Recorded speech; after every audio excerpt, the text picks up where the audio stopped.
Okay, போறங்க. அப்புறம் நிறைவா ஒரு கேள்வி.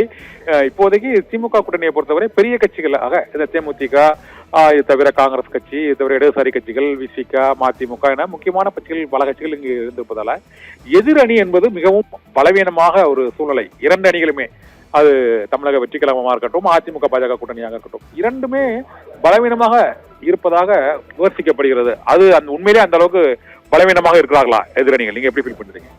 இல்ல, ஆக்சுவலா களம் என்பது வந்து ரெண்டு பேருக்கு இடையில தான் சார் இருக்கு. திமுகவுக்கும் அதிமுகவும் தான் இருக்கு. நீங்க சொன்ன அந்த களத்துல இன்னொருத்தர் இருக்காரு சொன்னீங்களா, வெற்றி கழகம், அவங்க எல்லாம் களத்துல இல்ல சார். ஏன்னா விருப்ப மனுவே 50,000 மனுக்கள் விற்று தீர்த்ததாக சொன்னாங்க. ஒரு 50 மனு கூட திரும்பி வரலன்றாங்க.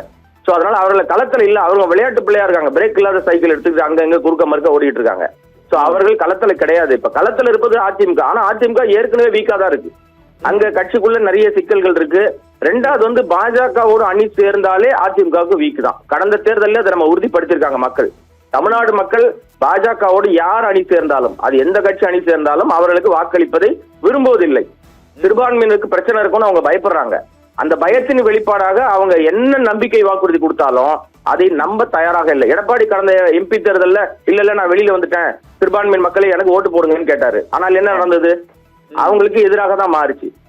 இந்த நிலைப்பாடை மாத்திக்கிட்டே இருக்கிற எடப்பாடி அவர்களுக்கு உண்மையிலேயே அவர் தான் கூட்டணி கட்சி தலைவரான இப்ப பெரிய நெருக்கடி இருக்கு. இப்ப தேர்தல்ல அவர் தலைமையில் தான் நாங்க நிக்கிறோம், அவர் தான் முதலமைச்சர் வேட்பாளர்னு இதுவரை அந்த கட்சியில இருக்க என்டிஏ கூட்டணியில அறிவிக்கவே இல்லை, சொல்லவே இல்லை. அப்ப அங்க வந்து ஒரு பெரிய சந்தேக பார்வை இருந்துகிட்டே இருக்கிறதுனால அவர்களுக்கு அது தோல்வி முகமா தான் தெரியும். எப்பவுமே மக்கள்கிட்ட வந்து இவர் தான் முதலமைச்சர், இவரை நம்பி ஓட்டு போடுங்க அப்படின்னு சொல்லி கேட்கும் போது தான் மக்களுக்கு ஒரு நம்பிக்கை பிறக்கும். அந்த நம்பிக்கையின் அடிப்படையில் தான் மக்கள் வாக்களிப்பாங்க. அந்த விஷயத்தை வந்து திமுக கூட்டணி ரொம்ப பலமாக செஞ்சுட்டு இருக்கு. இல்ல கோடங்கி இப்படி சொல்றதை பார்த்தா இப்போ இந்த தேர்தல் வந்து முதலமைச்சர் ஸ்டாலினா, எடப்பாடி பழனிசாமியா என்று இருக்குதா, முதலமைச்சர் விஜயா என்ற கேள்வி களத்துல இருக்குதா இல்லையா? சார், இது முதலமைச்சர் விஜய் அப்படிங்கிற களத்துல இருக்குதா இல்லையா? நகைச்சுவையா தான் நான் எடுத்துக்க முடியும் சார். காலையில வந்து நம்ம மகிழ்ச்சியான ஒரு விஷயங்கள் தான் வந்து இங்க நடந்துகிட்டு இருக்கு. நிறைய விஷயங்கள் போது சின்ன பசங்க விளையாடும் போது சந்தோஷமா நம்ம சிரிச்சு கைத்தட்டி ரசிப்போம்ல.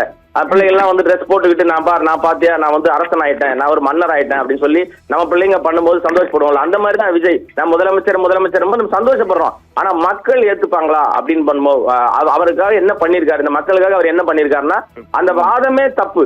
இப்ப களத்திலே இல்ல, அவரு களத்திலே இல்லாத ஒருவர், மக்களிடம் நேரடியாக செல்லாத ஒருவர், மாதம் ஒரு முறை வந்து தரிசனம் கொடுக்கக்கூடியவர். நான் திருப்பி சொல்றேன், மாதம் ஒரு முறை தரிசனம் கொடுக்கக்கூடியவர். அவரை கடவுளா பார்த்துருக்காங்க. கடவுளை நீங்க சந்திக்கவே முடியாது. ஏன்னா கடவுள் இருக்காரா இல்லையான்றது ஏகப்பட்ட கேள்விகளோடு ஓடிட்டு இருக்கிற நேரத்துல இவரை கடவுளாக பார்க்கிற அந்த ரசிக அவர்கள் என்ன நினைக்கிறாங்கன்னா, இவர் நேரா வந்து கேளம்பாக்கத்துல இருந்தோ அல்லது வந்து பனையூர்ல இருந்தோ அல்லது நீலாங்கரையில இருந்தோ கார் ஏறினார்னா முதலமைச்சர் நாற்காலில் உட்கார்ந்துட முடியும்னு நினைக்கிறாங்க. அது தமிழ்நாட்டுல செல்லாது. தமிழ்நாட்டு மக்கள் மிக தெளிவானவர்கள். இப்ப நிறைய பேர் நீங்க வந்து இன்டர்வியூஸ் பேரில் நிறைய பேர்ட்ட கருத்து கணிப்பு எல்லாம் கேட்கறாங்க. நிறைய ஊடகங்கள்ல நிறைய வந்துகிட்டு இருக்கு. அது எல்லாத்திலயும் சொல்றாங்க விஜய் எனக்கு பிடிக்குங்க, ஆனா அவர் என்ன பண்ணிருக்காரு ஒண்ணுமே அரசியல் அவருக்கு வந்து தெரியாதுங்க, அரசியலுக்கு லாய்க்கு இல்ல அவருன்றாங்க. நாம என்ன சொல்ல வரோம்னா, நீங்க அரசியல் கற்றுக்கொண்டு அரசியல் பயின்று அதன் பிற்பாடு மக்களுக்கு நல்லது செஞ்சுட்டு மக்கள் நான் இதெல்லாம் பண்ணிருக்கேன், அப்ப எனக்கு நீங்க ஒரு வாய்ப்பு கொடுங்கன்னு கேட்டா மக்கள் கொடுப்பதற்கு வாய்ப்பு இருக்கிறது. நீங்க வாங்கின காசுக்கே வரி கட்டாதவர், தன்னுடைய உழைப்புக்கே ஊதியத்தை வாங்கிட்டு அதை வந்து மறைச்சிட்டு அரசுக்கு வரி கட்டாத ஒருவர் எப்படி மக்களுக்காக நிப்பாரு?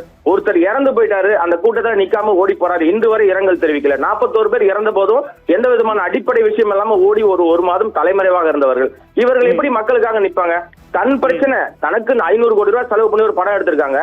அந்த படத்துக்கு பிரச்சனை வந்துருச்சும் போது தன் தயாரிப்பாளர் காப்பாற்றுவதற்கு கூட வாய் திறக்காத மௌனியா இருக்காரு. ஒரு அரசியல் கட்சியினுடைய தலைவர் வந்து ஒரு தவறான கருத்தை, சர்ச்சை கருத்தை வெளியிடுறார் நயினார் நாகேந்திரன், தன் மீது அவதூறு பரப்புகிறார் என்று சொல்வதற்கு கூட அந்த பாஜக மாநில தலைவர் என்னை எப்படி பேசலாம்னு சொல்வதற்கு கூட அவருக்கு தைரியம் இல்லாம இருக்காரு, துணிச்சல் இல்ல. தைரியம் இல்லாதவரை எப்படி மக்கள் நம்புவார்கள்?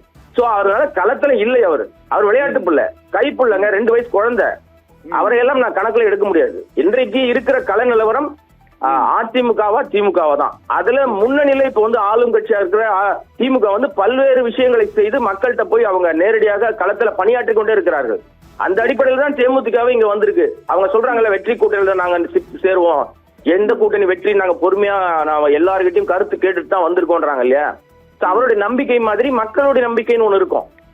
தேர்தல் இன்னும் 60 நாள் இருக்கு சார், 50 நாள் தான் இருக்கு. ஆனா இப்ப வரைக்கும் தாவேகா எல்லா ஊர்களுக்கும் போயிருச்சானா போகவே இல்லை. விஜய் எல்லா ஊர்களுக்கும் போனாருன்னா போகவே இல்லை. அப்புறம் அவர் எப்படி நம்ம முதலமைச்சர் வேட்பாளராக எடுக்க முடியும்? அதை விட எங்க அண்ணன் சீமான் இருக்கார் இல்லையா, அவர் நிறைய ஊர்களுக்கு போயிட்டாரு. அப்ப அவரை நீங்க லிஸ்ட்லயே எடுக்க மாட்டேங்கிறீங்க. இவரை விட 8.5% வாக்குகளை வாங்கி இருக்கிறாரு.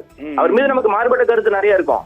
ஆனா மக்கள்கிட்ட நிறைய போய் அவர் நின்று இருக்காரு இல்லையா, இன்றும் பேசிட்டே இருக்காரு, ஊர் ஊரா போயிட்டு இருக்காரு. அதனால சீமானை விட நான் திரும்பி அதே அரங்கில் நான் பலமுறை நேரிலேயே சொல்லியிருக்கிறேன். இப்ப நான் தொலைபேசி வாயிலா சொல்ற விஷயம், சீமான் அவர்கள் வாங்குகிற வாக்குகளை விட விஜய் வாங்குகிற வாக்குகள் குறைவாகத்தான் இருக்கும். அதுல மாற்றம் இருப்பதற்கு வாய்ப்பே இல்லை.